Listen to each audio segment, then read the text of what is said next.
Hello and welcome to the start of the journey. This is Celebrity Race Across the World Series 3, a soothing show for troubled times and perfect to put on when the skies are grey and the wind is cold. And here at Sarah Kennedy on TV, we're going to be following these travels every step of the way.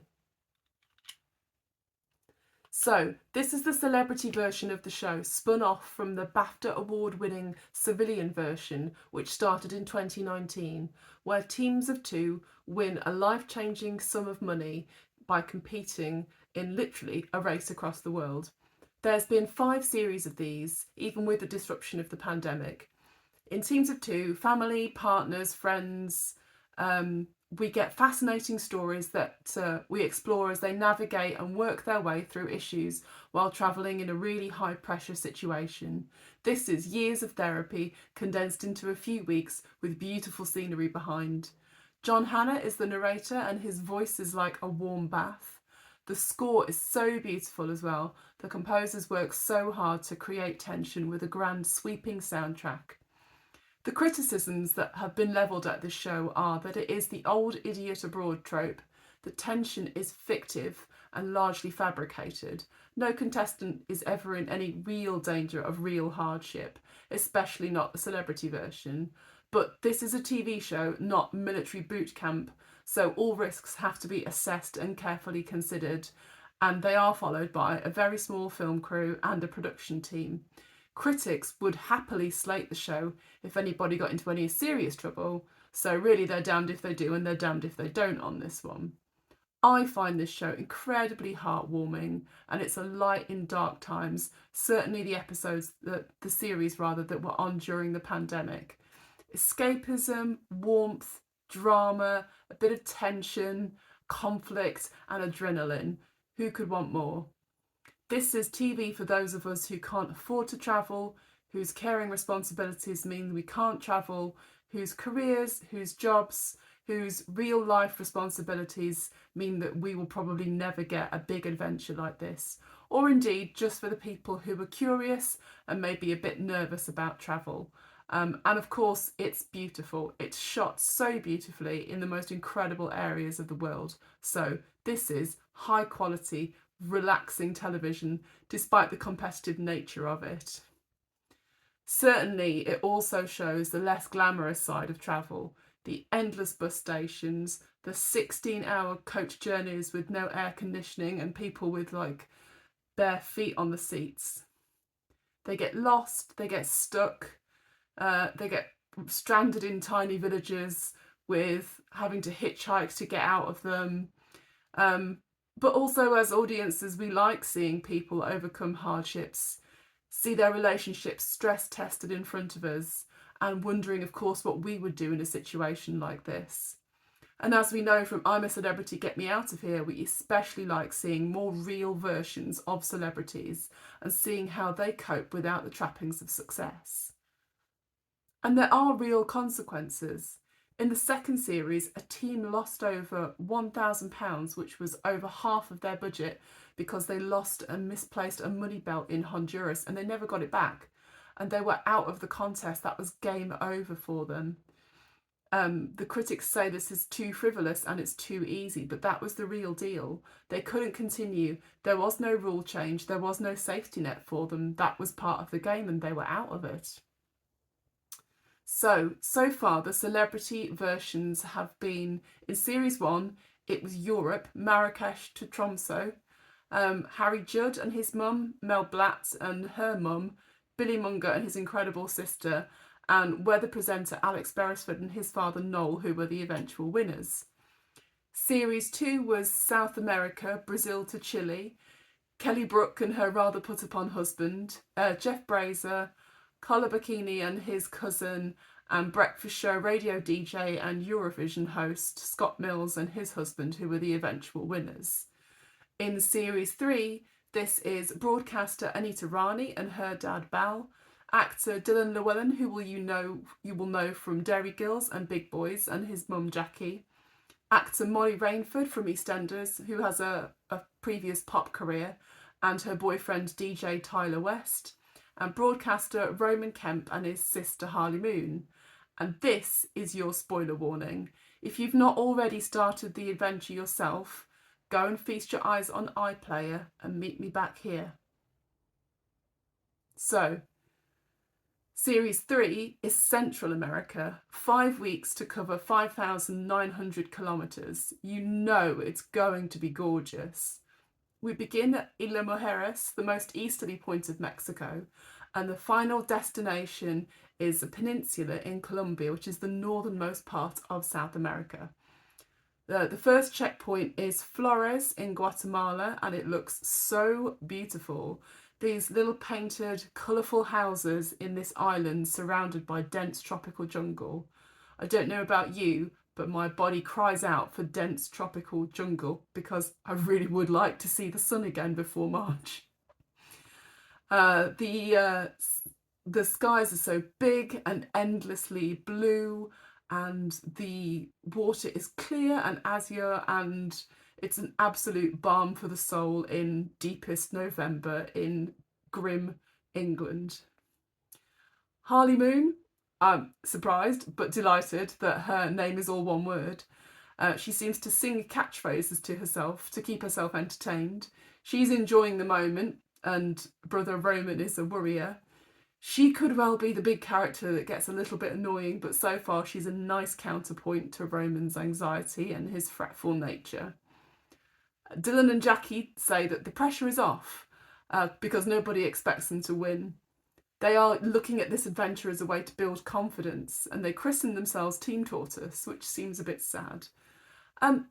Interestingly, neither of them like talking to strangers, which does seem like an omen that's probably going to set them back a little bit, given all of the help people need to ask for in this show. However, they do remind me of Harry Judd and his mum, who did very well in the contest. Molly and Tyler, their relationship is interesting. They met while they were doing Strictly in 2022. They say that they're the type of couple who likes to take all-inclusive holidays. They also reflect on the fact that Molly was working from the age of 11. She was a singer. She did Britain's Got Talent while she was sitting her sats, so she can't have been very old at all. Anita and Bal reminisce about day trips to Blackpool.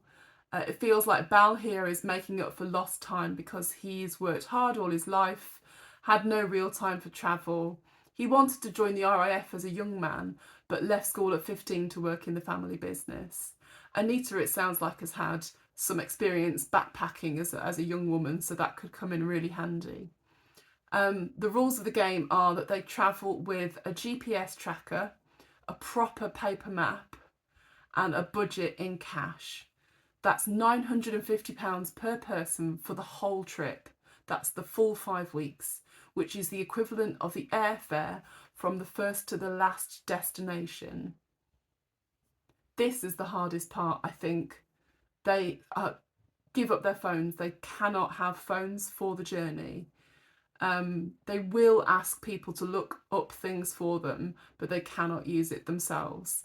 I think anyone can be a decent world traveller if you've got access to Google Translate and maps and things, and you can precisely locate yourself. So this, to me, is always the part where my stomach flips, because I think I could get around quite well, but only with modern technology. The choice from the off is that they need to get out of Mexico via Yucatan or through Belize. A number of pairs worry about delays at the border crossing because they would have to cross through the whole of Belize, so that's 2 borders. But these delays actually don't come to fruition at all, don't turn out to be the case. Everyone agrees, however, that they need to get out of Cancun as quickly as possible because it's a super expensive tourist spot. You'll see a theme through the show, and all of the shows have been people eating the cheapest food possible to sustain them. So Dylan and his mum go and get crappy hot dogs from like a 7-Eleven. People before have lived on packet noodles, sandwiches, crackers even. It's always about budget. This show is about balancing time, effort and budget. If you run out of the money, you lose the game. There's no extra money. However, They do manage to build opportunities into it to see more of the people and their way of life. These are sort of work opportunities that they put in like a classified advert. So these are set up for the pairs along the way. They get free room and board at these places, and they get a little bit more money for the hours spent working, which goes into their budget for the rest of the trip. So in Campeche, we see a chili pepper farm, and Molly and Tyler harvesting and eating habaneros, where they find some peace and quiet. A little condescending perhaps, because a rural idyll is nice to visit, but I bet the farm workers don't find it terribly relaxing. Roman and Harley Moon are at a ranch mucking out horses for a famous female rodeo team, where they get some tips on the best route out of town. Merida offers music and dancing, and finally the much longed for tacos. Dylan and Mum are just lovely already, great vibes. They look like they really care for each other. However, they have managed to blast through 20% of their budget in one leg on expensive but very fast trains. The lovely postcard settings are always contrasted with nighttime in sketchy alleyways, hotels with no vacancies, hotels with bed bugs, stray dogs barking at you, and you stumble around town a bit lost. And of course, in a race that relies on public transport, broken down vehicles. Some of these transitions are so smooth. Suddenly, Bal and Anita are off on a river cruise down to Mayan ruins, the Jaguar Temple, which sounds amazing and looks incredible. There's no effort shown there, there's no hardship. But sometimes we do see the nitty-gritty, the hitchhiking, the delays, the frustration, the standing around. Speaking of which, 38 hours stuck in Valladolid does not seem like the best way for Roman and Harley to begin their adventure. But we do get to enjoy the grumpy faces of the implacable staff at ticket offices, which is a constant around the world and something that we can all believe in. The race to each checkpoint is extremely clever editing.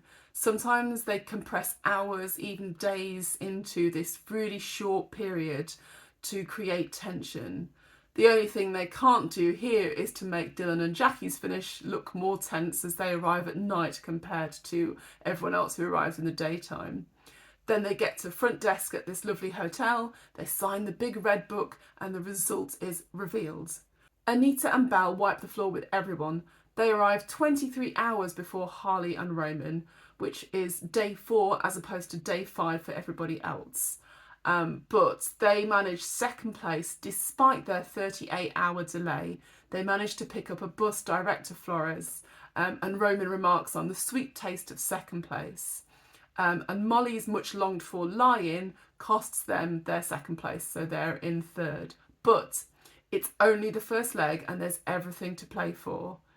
So as winter sets in and you cuddle under the blankets on the sofa, join me here again for a little taste of paradise. Hasta luego!